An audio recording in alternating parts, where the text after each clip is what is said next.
can they get to that sweet spot where the budget is conservative enough to get 17 votes in the Senate, 50 in the Assembly, and put Evers in a difficult position where he feels compelled to sign the budget. Remember, he's never vetoed a budget before. He's threatened a few times, especially for education funding, never gone through with it.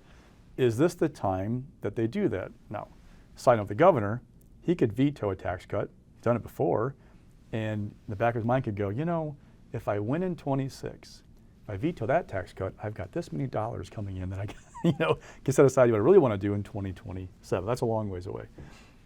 The governor, though, education governor, is this going to really give him heartburn to not have money in general school aids? Now, Mark Bourne, co-chair of the Finance Committee, during the hearing Thursday night said, look, with property taxes, there's going to be $1 billion in new money for schools, $1 billion. The state's only doing $336 million. Republicans, one, there's still a chance, Barm talked about this, they might do some more about property taxes down the road. There's a debate about going on right now with Republicans. If they don't, they're taking a gamble.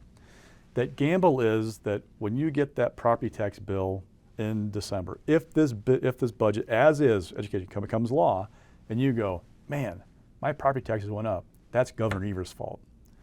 Republicans have been obsessed, and I mean obsessed by your property tax bill for years. The Walker years, that's almost all they cared about sometimes. Oh, yeah. They are saying, we're going to do a budget that has a higher property tax bill than what the governor's budget was going to do. I would never have guessed to have seen that. But in their minds, this is Evers, because Evers had that veto on 23-25 to increase that per pupil spending limit.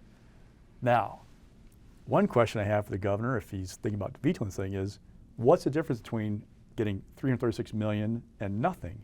So if he vetoes the entire thing, there's nothing going into the formula at all, right? This formula of state aid and property taxes. Yeah. 336 is not a whole lot of money. I mean, I hate to say that because it's $300 million. Right, but when you spread it across the board. 5.5 million people, those properties, it's not a huge difference between that. Why wouldn't you want to hold out for something a little more impressive from education? Oh, by the way, if they get a budget out of finance that gets through both houses, what if it only gets through one house, not both of them? What if the Senate's okay with it, the Assembly's not? What if there's an amendment going back and forth? Lots of things up in the air, but these guys are now in this position right now, Bourne and Markline, getting a budget done, compressed window that maybe puts Evers in a tough spot.